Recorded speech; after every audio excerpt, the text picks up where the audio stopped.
오늘 드디어 10계명이 마무리 지어지게 됩니다. 몇 주가 걸렸나요? 4, 5, 6주. 오늘이 6주 차네요. 우리 10개의 계명을 6주에 걸쳐서 지금까지 살펴봤는데요. 드디어 마무리가 되어지네요. 우리에게 늘 익숙했던, 하지만 생각해보면 깊이 파고 들어가 볼 기회가 생각보다 많이 없었던 이 10계명. 한 계명 한 계명 알아보실 때마다, 우리가 묵상을 할 때마다 성도 여러분들께는 어떤 말씀이, 하나님의 어떤 마음이 여러분의 마음속에 남아 있으셨는지 좀 궁금한 마음입니다. 지난주에 이제 5, 6, 7계명을 시작하면서 말씀드리기를 뭐라고 말씀드렸냐 하면 5에서 10계명까지는 이웃을 사랑하라 라는 말씀의 시작이다 라고 말씀드렸고, 그 중에 한 덩어리인 5, 6, 7계명은 그 계명들을 다루면서 이 계명들이 한 일관성을 가진 한 방향성을 향해 나아가는데 그 핵심이 뭐냐? 거룩이다 라고 말씀드렸습니다. 거룩함. 그러니까 이스라엘 백성들로 하여금 하나님께서 원하시는 것은 네 주위의 사람들 다 하는 거 있지? 너희들 그거 따라하지 말아라. 나는 너희에게 원하는 삶의 방식이 따로 있으니까 남들이 다 저쪽으로 간다고 해서 너도 따라가야 한다고 생각하지 말고 너는 내가 너희에게 모든 길을 알려줄 테니 이쪽으로 가거라. 그게 10계명이고 그게 계속 이어지는 수많은 율법들의 정신이다 라고 말씀드렸습니다. 오늘 함께 보게 되실 8, 9, 10계명, 이 세 계명 역시 그 연장선 가운데 있습니다. 8, 9, 10계명도 우리에게 거룩함을 요구하시는 강력한 하나님의 메시지입니다. 우리 지난주와 같은 형식으로 한 계명 한 계명 짚어보시면서 어떤 배경에서 이런 말씀을 무슨 목적으로 하셨는지 우리 한번 살펴보도록 하겠습니다. 8, 9, 10계명 알아보기. 먼저 8계명입니다. 8계명 그냥 딱 한 문장입니다. 같이 한번 읽어보실까요? 도둑질 시작.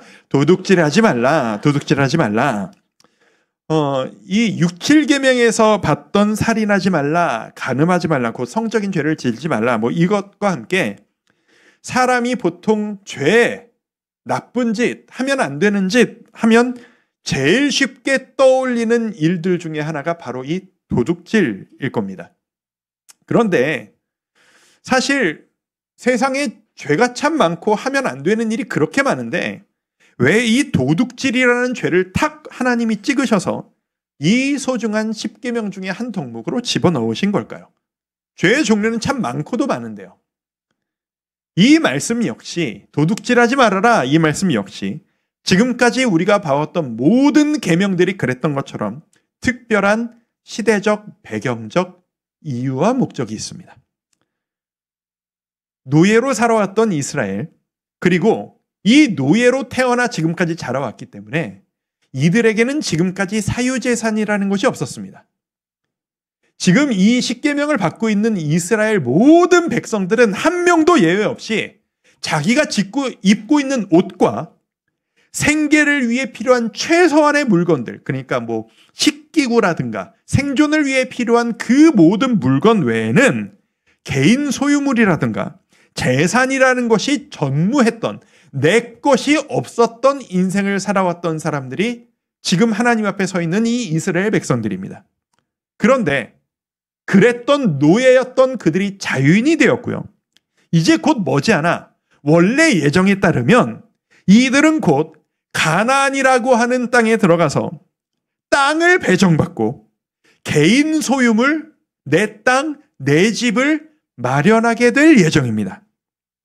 그들에게 재산이 생기게 될 예정이고 재산이 있으니 먹고 살면서 거래를 시작하게 될 것이고 내가 펼쳐놓은 일을 하기 위해 돈을 주고 사람을 쓰게 되는 노예였던 그들에게는 상상도 할 수 없었던 일상이 곧 이들에게 다가올 예정인 겁니다.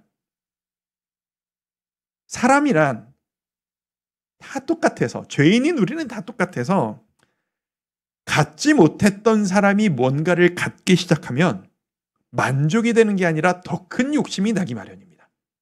그리고 지난주에도 말씀드렸던 것처럼 법과 치안이 없었던 고대 시대입니다. 고조선보다 더 이전 시대라고 제가 지난주에 말씀드렸잖아요. 그 시대에 누가 더 많은 것을 가질 것이냐의 다툼이 일어났을 때 강한 자가 약한 자의 것을 강제로 힘으로 뺏어버리는 것은 너무나도 쉽게 일어나는, 자연스럽게 일어나는, 그리고 이스라엘도 곧 그런 삶을 살겠구나라고 예상되어지는 반드시 일어나고 말 일이었던 겁니다. 그렇게 서로 서로의 것을 빼앗고 다툼이 일어나면 복수가 일어나고, 복수는 곧 생명의 해함을 잇고 연쇄적으로 이런 일들이 일어나게 되겠죠. 하나님이 그 상황을 예상하신 겁니다. 그래서 이 시작점에서 미리 명령하시고 못을 박아 놓으시는 겁니다. 얘들아, 도둑질하면 안 된다. 너희는 남의 것을 뺏으려 하면 안 된다. 이 의도이신 겁니다. 하나님은 이스라엘이 자기들이 이제 선물로 받게 될 그 땅에서 그 주위의 다른 나라들과는 전혀 다른 나라를 이루고 살기를 원하셨습니다. 모든 나라들이 힘의 논리로 뺏고 빼앗으면서 자신의 욕심만을 위해서 살아가고 있지만, 그들을 바라보는 얘들아, 내 백성들아, 내 자녀 이스라엘아, 너희는 거룩해야 한다. 너희들만큼은 발라야 하고 정직해야 하고 곧게 살아야 한다. 너희들 모두 꼭 기억해라. 부당한 이득 욕심내지 말고 내가 애초에 너에게 원하는 대로 정직하게 땀 흘려 힘써 일한 그 수익으로 살아가라. 내가 너에게 일할 수 있는 환경을 주고 내가 너를 먹고 살 수 있게 너와 동행해 줄게. 그리고 네가 누군가를 고용했을 때 너를 위해 일했던 사람들의 그 임금 착취하지 말고, 약속 어기지 말고 공정하게 거래하는 정직한 경제 생활을 해라. 그리고 사람이란 게 그렇잖아요. 이런 양상은, 남의 것 뺏기고 빼앗는 것은 나만 도둑질하지 않고 나만 정직하면 손해는 누구만 봐요? 나만 봐요. 이게 의미가 있으려면 내가 옆집 것 빼앗으려고 노력하지 않는 것뿐 아니라 옆집 사람도 내 것을 빼앗지 않을 것이라고 하는 안도감이 있어야 그 동네는, 그 지역은, 그 나라는 행복한 나라가 돼요. 모두가 도둑질 하는데 나만 도둑질 안 하면 나만 손해볼 뿐이잖아요. 너희 모두가, 너희 민족, 너희 이스라엘 모두가 그렇게 빼앗길 두려움도 없이, 빼앗을 마음도 없이 그렇게 평안하게 살아가는 민족이 되어야 한다. 이 8계명은 그런 말씀인 겁니다. 이 도둑질 하지 말아라 라고 하는 이 말씀은 단순히 너 한 사람, 너의 가족들은 도둑질 하지 마, 너 바르게 살아 라고 하는 차원의 문제를 뛰어넘어서 앞으로 이를 그들의 공동체, 그들의 나라와 문화가 정직하기를 원하시는 하나님의 원하심이 담겨있는 말씀인 겁니다. 9계명으로 넘어가 볼까요? 9계명은 무엇이냐? 이웃에 대하여 거짓 증거하지 말라. 같이 읽습니다. 시작. 이웃에 대하여 거짓 증거하지 말라. 이건 무슨 말씀이냐 하면, 거짓 증거, 고대 사회는 재판을 통해 질서를 정리해 나갔습니다. 계속 말씀드리지만 치안이 약하고 그러다 보니 사건은 계속 일어나지만 그 당시에 장로라고 명명하는 어떤 고대 사회나 그 부족, 그 동네의 리더들은 있지 않습니까? 그런 지도자들을 중심으로 재판을 열어서 이미 일어난 일에 대해서 누가 잘했고 누구 잘못했고 벌금을 내고 벌을 받고 이런 잘잘못을 가렸습니다. 성경에도 그런 일은 너무나도 많습니다. 지금 이 율법을 받고 있는 모세도 우리가 설교 때 함께 나눈 적이 있는데, 출애굽 직후에 이 백성들 앞에서 모세 한 사람이 서서 하루 종일 재판하고 그 재판하는 모습을 장인어른이 보면서 조언을 해줬던 이야기 기억하십니까? 이런 말씀이었습니다. 18장 13절. 같이 한번 읽어보실까요? 시작. 이튿날 모세가 백성을 재판하느라고 앉아있고 백성은 아침부터 저녁까지 모세 곁에 서 있는지라. 이런 겁니다. 이게 고대의 생활 방식이었던 겁니다. 지도자가 서 있으면 하루 종일 사람들이 와서 재판을 요구합니다. 이게 모든 문화에 있는 문제인 것이, 우리나라에도 이런 일들은 있었습니다. 이제 우리나라에도 그 옛날 심청전, 무슨 홍길동전 이런 데 보면 동네마다 리더가 있죠. 재판하는. 그 사또 통촉하여 주옵소서 뭐 이런 거 있지 않습니까? 일어나면 재판을 해서 잘잘못을 가리는 그런 일이 일어나는 겁니다. 문제는 뭐냐 하면 이 고대 사회가 지금과 같이 적합한 증거를 들이대기에 좋은 시대가 아니었다는 겁니다. 녹음이라는 걸 할 수도 없고 사진은 더더욱 없고 뭐 드러낼 수 있는 증거가 없으니 이 재판을 할 때마다 뭐가 결정적이냐? 증인들의 한마디가 이 잘잘못을 결정하는 결정적인 역할을 하게 된다는 게 문제입니다. 그러니까 증인의 한마디로 사람이 처벌받고 누군가의 한마디로 심하게는 온 재산이 뺏기고 생명까지 잃을 수 있는 일이 이 당시에 빈번하게 일어나는 것이죠. 그러다 보니 증인이 이 재판이 나의 유익과도 연관된 일에 내가 증인으로 나가는 거라면 거짓 증언을 해도 아무도 모르는 겁니다. 예를 들어 재산 나누는 것에 대한 분쟁이 일어났는데 내가 유익을 얻기 위해서 위증을 하거나 마음에 들지 않는 사람이 재판을 받고 있는데 저 잘 걸렸다. 저놈은 혼줄 한번 놔봐야 돼. 라고 하기 위해서 그 사람을 끌어내리기 위해서 과장해서 허위 진술을 할 수 있는 가능성이 충분히 있었습니다. 성경을 보면 이런 사례가 너무나도 많습니다. 여러분 재판하면 딱 떠올리는 장면 있지 않으십니까? 솔로몬이 재판을 하는데 이 아이가 누구 아이냐? 누가 거짓말을 하니까 분별할 수 있는 방법이 없는 거예요. 아합이라고 하는 왕이 저 나봇이라는 사람의 포도원이 너무 탐이 납니다. 그래서 그걸 어떻게 뺐느냐? 가짜 증인을 내세웁니다. 이놈 죄를 지었다. 압수다. 빼앗는 일이 있지를 않나. 예수님이 십자가에 달려 돌아가실 것이 결정내어진 그 재판정에서도 최초의 순교자가 나타났던 그 스데반의 순교 직전의 재판에도 모두 가짜 증인들이 가짜 증언을 합니다. 하나님이 이걸 금지하신 겁니다. 이것은 단순히 너희들 거짓말하면 안 돼. 착하게 살아야지. 그런 금지 조항이 아닙니다. 이웃에게 해를 끼치는 의도적 왜곡 행위를 중단해라. 절대 그만다. 네가 유익을 얻을 수 있는 일이 있다 할지라도 네가 정직해지면 손해를 보게 된다 할지라도 어떤 상황이건 누구건 상관없이 너는 정직해야 한다. 성도 여러분, 지금도 그렇지 않습니까? 사람은 누구나 기분이 좋았다가 나빴다가 합니다. 언제는 유익을 받다가 언젠가는 억울한 일이 생겼다가 왔다 갔다 하는 게 우리의 인생입니다. 그런데 내가 지금 기분이 나쁘다고 홧김에 질러버리는 한마디가 누군가의 가정을 쑥대밭을 만들어 놓을 수 있는 겁니다. 내가 이건 없는 말은 아닌데 약간만 살을 붙이면 내가 큰 유익을 얻을 수 있는데 이건 거짓말까지는 아니지 않나요? 약간 왜곡해서 내뱉는 한마디가 다른 누군가의 공동체 전체를 뒤흔들 수 있는 문제도 될 수 있는 것입니다. 도둑질하지 말아라 라고 하는 이 8계명이 너의 손을 다스리고 관리해라 라는 명령이었다면 거짓 증거하지 말아라 이 9계명은 너의 입을, 너의 말을 다스려라 라고 하는 말씀입니다. 왜요? 내가 지금 하는 이 한마디 한마디가 나의 영적 상태를 보여주는 증거이기 때문입니다. 야고보서 3장 5절을 우리 같이 한번 읽어보실까요? 3장 5절 같이 있습니다. 시작. 이와 같이 혀도 작은 지체로 돼 큰 것을 자랑하도다.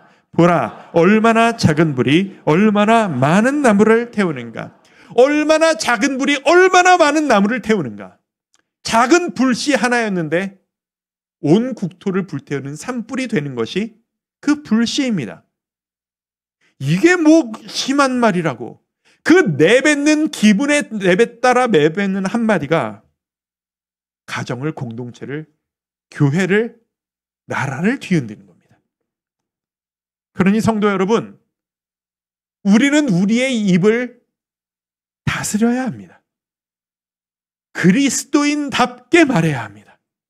하나님의 자녀라면 상황과 조건과 상대방과 상관없이 우리는 우리 신분에 어울리는 말을 해야 합니다. 아니, 그런 상황이면 다들 한바탕 그냥 지르고 말아요. 아니, 왜 바보같이 그걸 참고 있어요?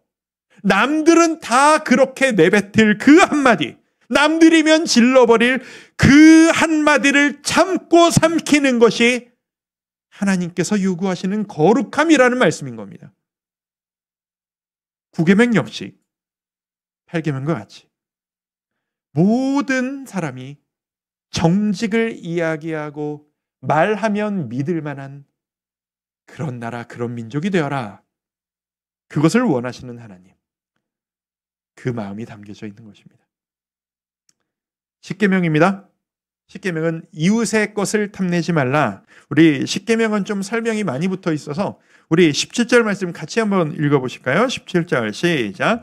내 이웃의 집을 탐내지 말라. 내 이웃의 아내나 그의 남종이나 그의 여종이나 그의 소나 그의 나귀나 무릇 내 이웃의 소유를 탐내지 말라. 저 말씀을 바라보면 그 당시의 고대 사회의 안타까운 시대상이 보입니다. 뭐냐 하면 이웃의 집을 탐내지 말라. 뭐 오케이. 그런데 갑자기 내 이웃의 아내나 남종이나 여종이나 소나 가축 소유, 아내와 사람을 소유물과 동일한 소유물로서 대하고 있는 당시의 시대상이 보입니다. 안타까운 현실이죠. 그래서 이것을 창조 원리 그대로 돌이키시기 위해 여성을 배려하도록 만들어주시는 무수한 율법들이 이 이후에 따라오게 됩니다. 자, 돌아와서 8계명에 이게 좀 궁금증 들지 않으세요? 예전에도 그 하나님을 사랑하라 1, 2, 3, 4계명 중에서도 비슷한 표현인데 제가 의미를 구분지어 드린 적이 있었는데 8계명에 도둑질하지 말아라, 10계명에 탐내지 말아라, 비슷한 것처럼 보이시죠?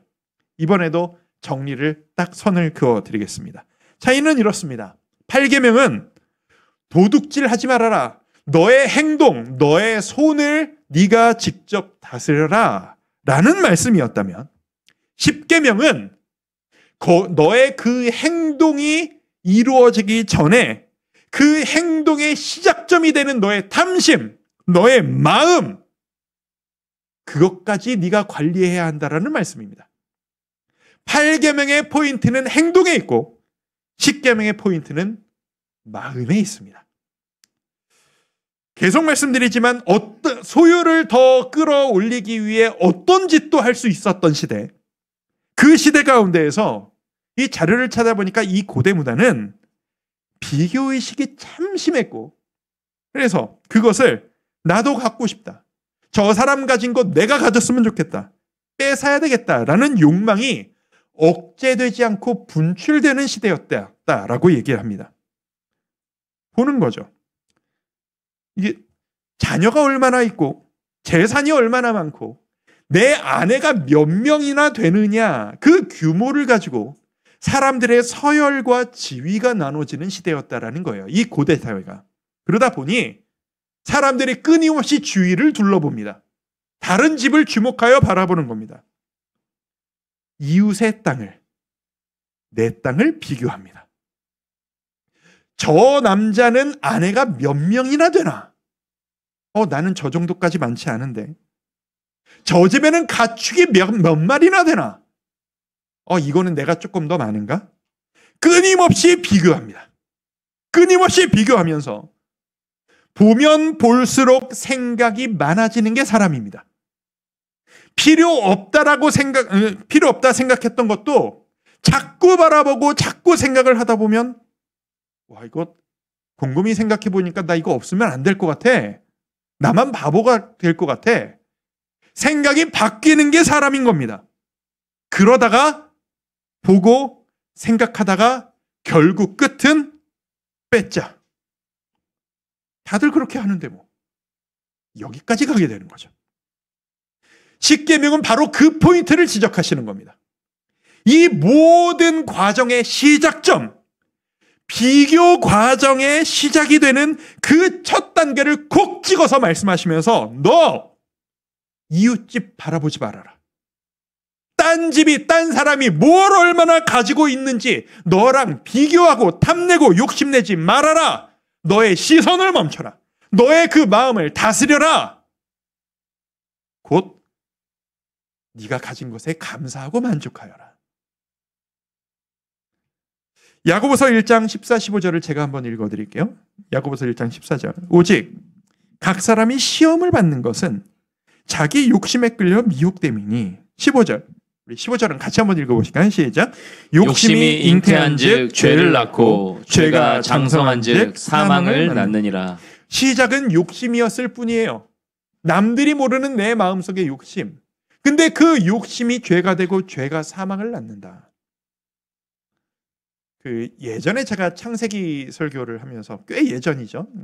그 개척한 지 얼마 안 되고 창세기 시리즈를 할 때 요셉 이야기를 설교하면서 그 주인 보디발의 아내가 요셉을 유혹하는 그 장면에서 제가 이런 표현했던 것 혹시 그때 설교 들으신 분들은 기억하시나 모르겠습니다. 유혹은, 시험은 이겨내는 게 아니라 피하는 거다. 유혹, 시험 그 자리에 가만히 앉아서 이겨내. 나는 이겨낼 수 있어. 당신이 나를 아무리 유혹해도, 당신이 내 앞에서 옷을 훌러덩 벗어도 나는 죄를 짓지 않을 겁니다. 그게 강한 게 아니라고. 어떻게 해야 된다고? 무조건 도망가야 한다고. 그래서 요셉이 다 옷을 붙잡으니까 벗어던지고 도망간 거라고. 이게 옳은 거라고 말씀드린 적이 있었습니다. 기억하십니까? 당신들이 나를 아무리 유혹하더라도 나는 마시지 않을 것이다. 술자리에서 그 고민을 하고 당당하게 하시는 게 아니라 따라하질 마셔야 돼요. 당신들이 아무리 연기를 뿜어대도 나는 담배를 피지 않을 것이다. 이겨내려 싸우지 마시고 그 자리를 따라가지 마셔야 되는 거예요. 마찬가지입니다. 세상의 것을 계속 바라보고 그들과 함께 그 자리에 있으면 세상의 마음이 갑니다. 하나님, 저는 이렇게까지 살고 싶은 마음은 없어요. 저 하나님 믿어요. 근데 저 빼고는 다들 이렇게 사니까 어떻게 사는지 그냥 궁금해서 구경만 좀 해보려고요. 라고 해서 보기 시작하다 보면 없던 마음도 생기는 게 사람입니다. 요즘 다른 사람의 삶을 보기가 얼마나 쉬운 시대입니까? 손바닥에 있는 스마트폰 클릭 몇 번만 하면 다른 사람들의 삶이 그냥 나타납니다. SNS로. 내 또래 다른 지역의 사람들은 도대체 월급이 얼마나 되는지, 어떤 차를 타고 다니는지를 봅니다.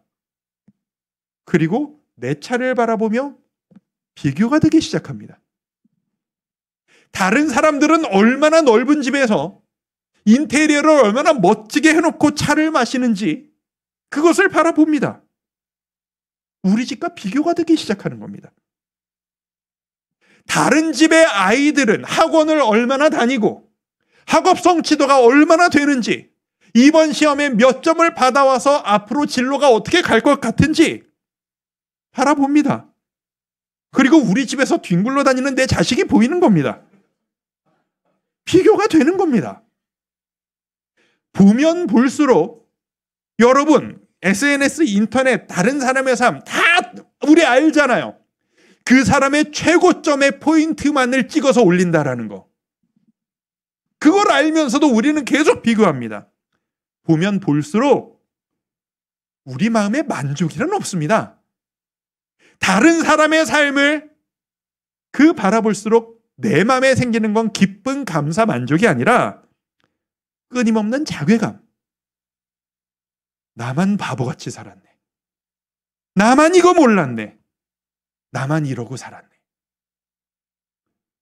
갓난아이에게 무슨 옷을 입히느냐부터 은퇴하고 나서 무엇을 하면서 쉬느냐까지 다른 사람의 삶을 너무 쉽게 볼 수 있는 시대를 우리는 살아갑니다.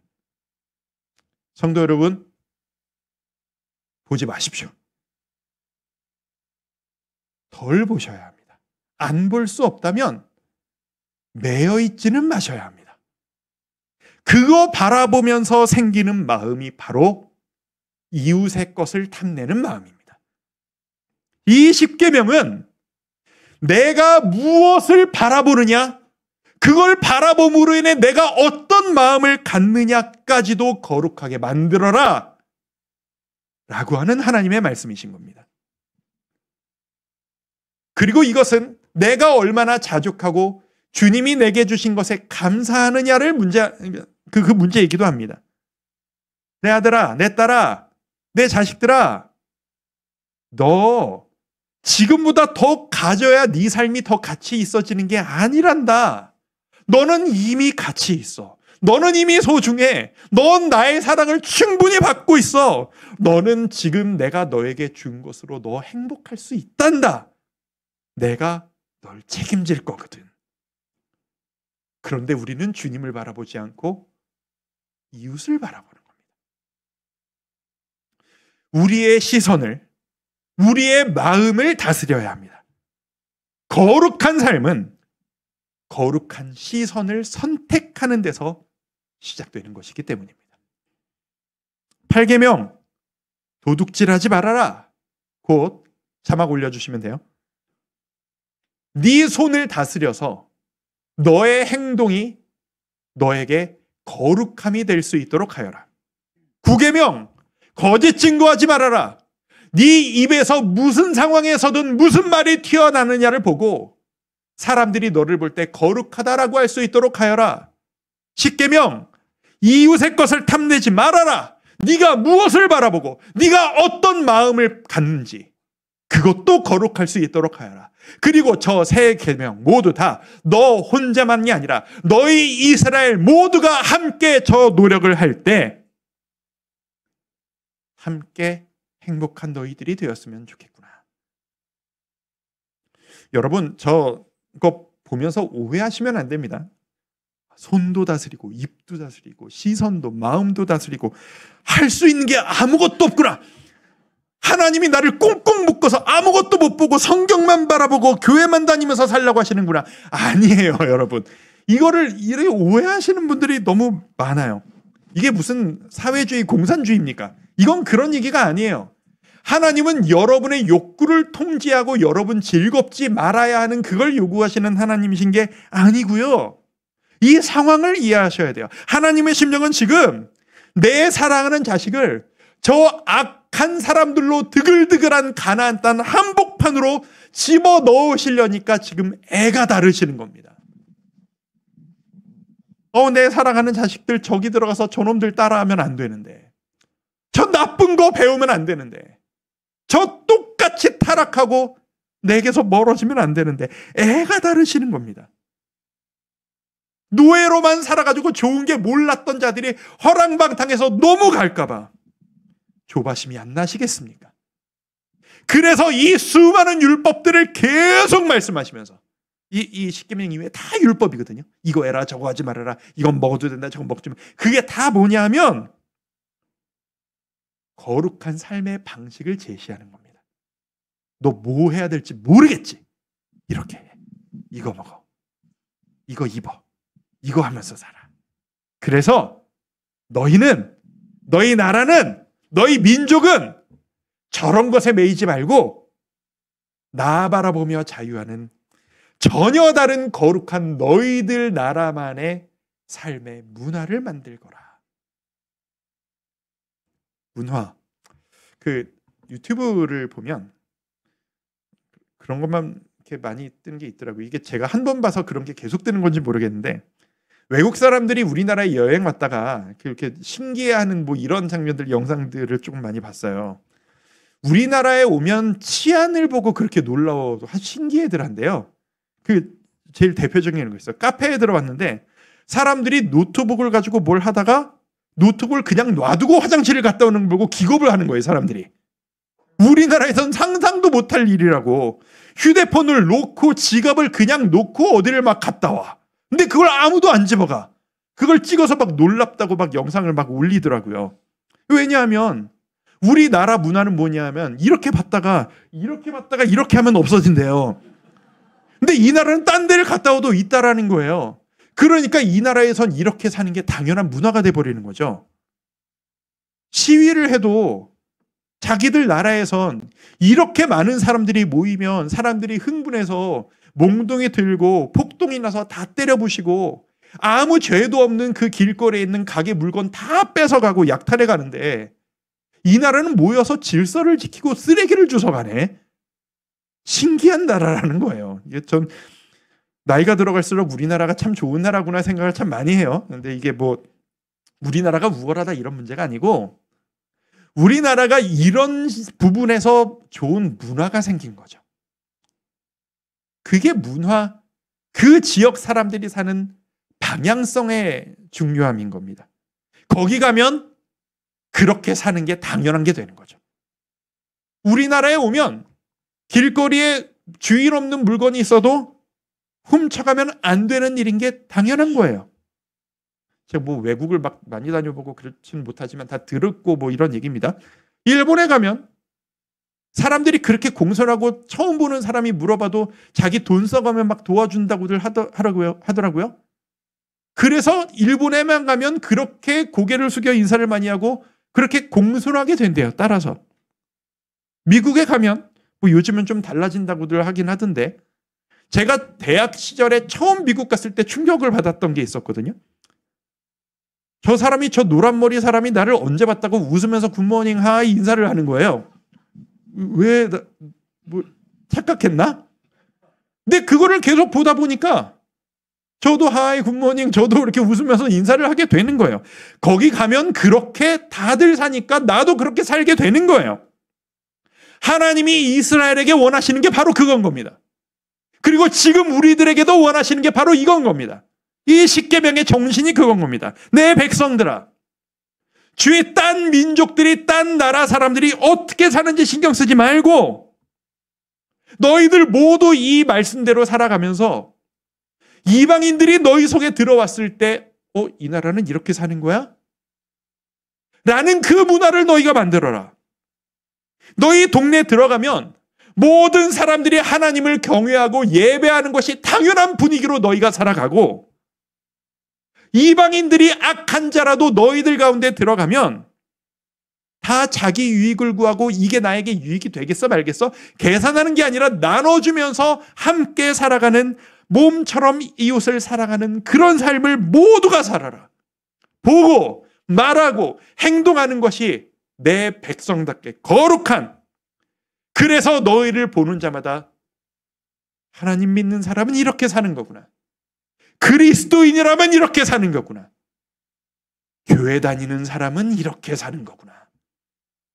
그 삶의 문화. 이게 바로 십계명의 의도하신 모습이고 지금도 우리가 실천해야 될 모습인 겁니다. 여러분, 우리가 이 부분에 꿈을 가졌으면 좋겠습니다. 우리가 이 부분 노력해야 되겠습니다. 이거 누가 만들어줍니까? 내가 만들어야 하는 겁니다. 여러분 가정의 문화는 어떠십니까? 여러분 가정은 모이면 어떤 분위기가 형성이 되시나요? 제가 말씀 정리하면서 요즘 반성을 좀 많이 해요. 제 삶을. 나는 우리 가정을 어떻게 이끌었나? 결국 다 제 책임 아니겠어요? 가장된. 나는 아내와 무슨 대화를 많이 나누나? 애들과 함께 있을 때 나는 무슨 얘기를 하고 무슨 행동을 하나? 지난 3년간을 돌아보니까 무시하게 미안하고 가족들한테 미안한 거죠. 이게 애들이 아빠라고 밤늦게 들어오고 일찍 나가는 그런 아빠를 본 모습이라곤 아빠가 개척했다고 아빠가 목사인 죄로 맨날 웃고 떠들고 농담하고 막 낄낄거리는 게 아니라 세상 짐 다 진 사람처럼 밤늦게 들어와서 자기 직전까지 책상에 앉아가지고 뭐 성경 보고 뭐 쓰고 인상 쓰고 앉아있고 아침에 눈 떠서 일어나면 또 책상에 머리를 부여잡고 성경 가지고 막 씨름하고 막 인상 쓰고 이런 모습만 보고 있으니 야, 우리 애들이 예수 믿고 따라가는 길 저렇게 고되고 힘들고 고통스럽구나, 이것만 배웠겠구나. 이 애들을 바라보면서 아내를 바라보면서 하는 대화란 게 나 지쳤어, 나 힘들어, 나 쉬어야 되겠어. 그리고 애들이 놀아달라고 해도 놀아주지 못하고 아빠 힘들어. 미안한 거죠. 이 문화를, 우리 가족 문화를 누가 만들겠어요? 나부터 시작되는 거 아니겠습니까? 그래서 제가 결단을 좀 했어요. 내가 조금 가벼워져야 되겠구나. 집에서 좀 웃고 떠들고 장난치고 가족과 같이 있는 게 너무 재밌는 문화를 누가 만듭니까? 제가 만들어야죠. 여러분의 가정, 여러분의 자녀들이 말을 잘 들어야 문화가 형성되는 겁니까? 아니죠. 여러분부터 시작해야 하는 겁니다. 우리 다락방이 바뀌게 원하고 우리 다락방이 좋은 문화를 가지려면 그거 누구부터 시작해야 하는 겁니까? 그 생각을 하게 된 나로부터 시작하는 겁니다. 우리 교회가 교회에 보니까 이 교회 분들은 힘든 일들이 없으신가? 왜 이렇게 다 웃어요? 왜 이렇게 다 밝아요? 힘든 일 많은데 우리 평안해요. 우리 행복해요. 기뻐요. 그거 누가 만듭니까? 제가 만들어줍니까? 저도 노력하겠지만 우리가 함께 만드는 겁니다. 그게 하나님께서 우리에게 원하시는 바입니다. 내 백성들아, 나는 너 하나만이 아니라 너희 모두에게 관심이 있다. 너 한 사람이 잘 사는 것뿐만 아니라 너희 모두가 거룩하고 너희 모두가 행복하며 그래서 내 자녀들이 되면 이렇게 살아가는 것이라는 걸 니들이 보여줬으면 좋겠구나. 우리의 손을 다스립시다. 우리의 입을 다스립시다. 우리의 시선을 그리고 나의 마음을 다스립시다. 예수 믿는 사람이라면, 예수 믿는 가정이라면 남들 연연하고 울고 있을 때 함께 웃을 수 있다는 것을 우리 한번 보여줍시다. 그 시작은 누구로부터? 나로부터. 이게 주여 이렇게 살게 하옵소서 기도해야 될 문제이지만 이건 내가 하면 되는 겁니다. 우리의 결단이 필요합니다. 주여 거룩하게 살아갈 것을 결단합니다. 주여 우리 가정이 주님 앞에 행복하게 되기를 결단합니다. 우리 공동체가, 우리 교회가 하나님 보시기에 거룩한 교회, 거룩한 공동체 되기를, 내가 그 시작점이 되기를 결단합니다. 고백하며 나아갈 때 하나님께서 우리에게 감당할 수 있는 힘 주시리라 믿습니다. 우리 이 노력 함께하며 나아가지 않으시겠습니까? 이게 바로 영적 전쟁입니다. 그리고 이 싸움은 우리가 일생 동안 싸워가야 할 그런 싸움이 될 것입니다.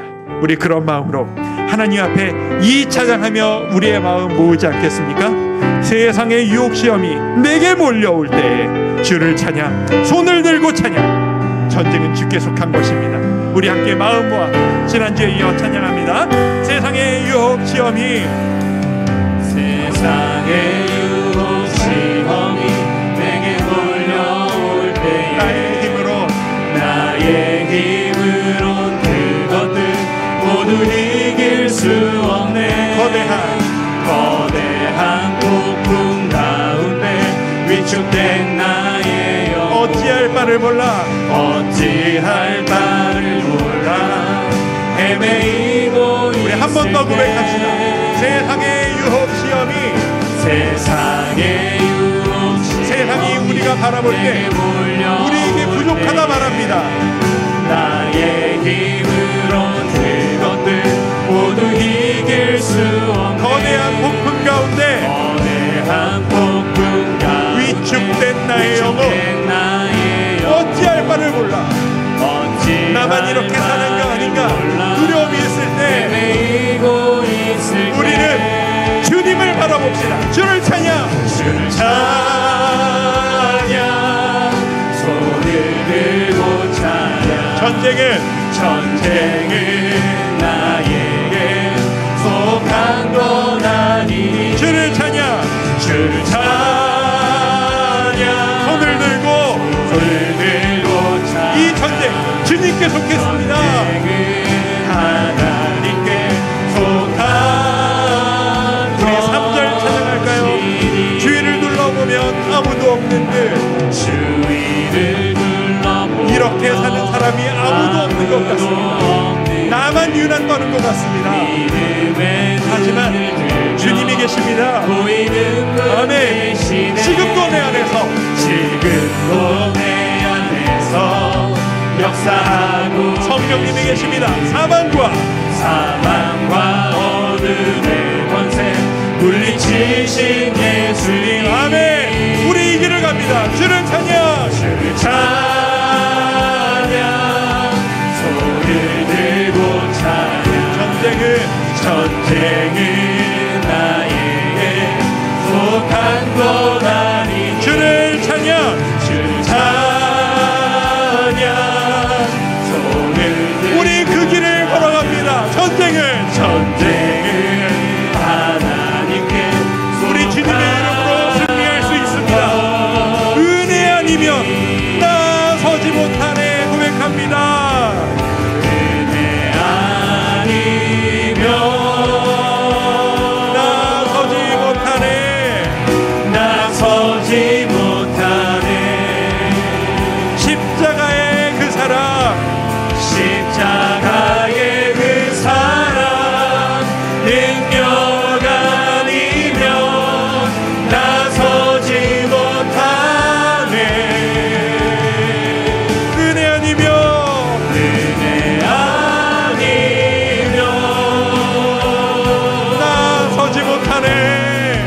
나서지 못하네.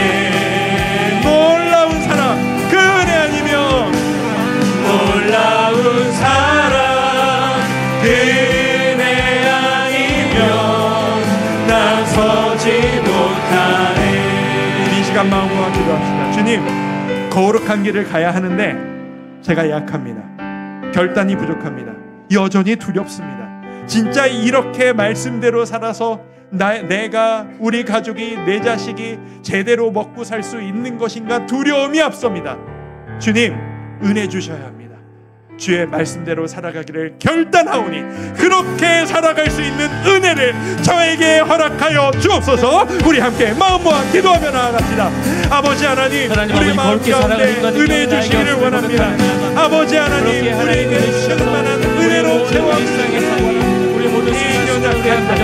이 연약한 심령이 부족한 모습으로 주의 은혜를 구하며 결단부터 아버지의 은혜를 구하며 남들과 다른 길을 걸어가겠노라. 담대하게 일어서기를 감사합니다. 은혜를 허락하여 주시옵소서. 아버지 하나님, 우리에게 다시 지키게 주시는 은혜와 사명을 붙들고 아버지의 기뻐하심으로 온전히 사람들이 사는 것과 다르다 할지라도 바라보고 비교하고 탐심을 가지고 조바심을 내는 것이 아니라 오직 주의 말씀대로만 거룩하게 살아가기를 결단하는 그 은혜가 우리에게 있기를 원합니다. 하나님, 두려움이 있습니다. 진짜 이것이 진짜 책임져주는 무엇인가. 내 삶은 무너지지 않을 수 있는 것이다. 우리 가정은 주 안에서 함께 평안할 수 있는 것이다. 그 두려움과 그 패배감이 우리를 하나님께 모든 것 맡겨드리며 흔들리지 않는 믿음을 주옵소서. 확고한 믿음과 승리에 대한 열망을 허락하여 주의 말씀을 나아가기를 원합니다. 아버지여, 내가 그 사람 되기를 원합니다. 내가 그 한 사람 먼저 되기를 원합니다. 그래, 우리 문화를 받고 우리 모두 자리에서 일어나셔서 우리 한 번 더 목소리 모아 찬양합니다. 찬양합니다. 은혜 아니면 나서지 못하네. 은혜 아니면 나서지 못하네. 나서지 못하네. 십자가의 그 사랑 능력 아니면 나서지 못하네. 은혜 아니면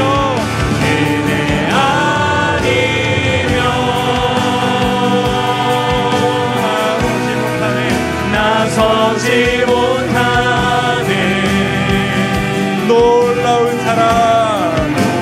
놀라운 사랑 그 은혜 아니면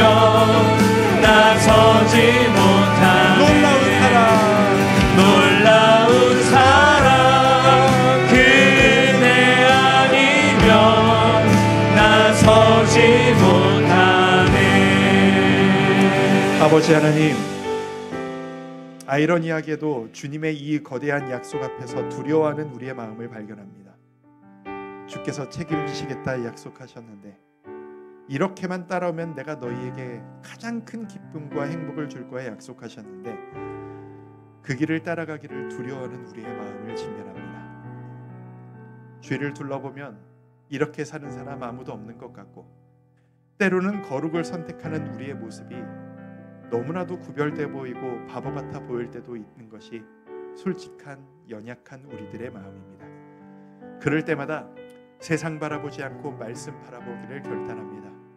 세상의 방법, 유익을 얻기 위한 그 길을 따라가는 것이 아니라 느릴지라도 바르고 정직한 주께서 원하시는 그 길을 따라갈 것을 결단합니다. 주여, 약속을 이루실 것을 믿습니다. 우리가 결단하고 그 거룩한 길을 따라가겠사오니 주여, 우리의 삶을 책임져 주옵소서. 주여, 우리의 가정을 책임져 주옵소서. 우리의 자녀를 책임져 주시고 우리의 앞날을 주께서 인도하여 주옵소서. 아직은 노예 생활로서 광야에 있지만 그 아름다운 젖과 꿀이 흐르는 가나안 땅이 준비되고 있다는 것을 몰랐던 이 안타까운 이스라엘 백성 같은 삶을 사는 것이 아닌 약속을 이미 알고 그 약속의 성취를 기대하는 주의 거룩한 백성 되길 원하오니 우리 주의 가정들을, 이 교회를, 이 나라, 이 땅을 주의 뜻대로 거룩하게 이끌어 주시옵소서. 지금은 우리를 구원하신 예수 그리스도의 은혜와 하나님 아버지의 담없는 사랑과 성령 하나님의 감동감화 교통하심의 역사가 이제는 내가 거룩한 길을 걸어가겠습니다. 내가 바로 그 시작점이 되겠습니다. 결단하기를 원하는 모든 주의 자녀들 머리 위에 지금부터 영원토록 함께 하시기를 간절히 축원하옵나이다. 아멘.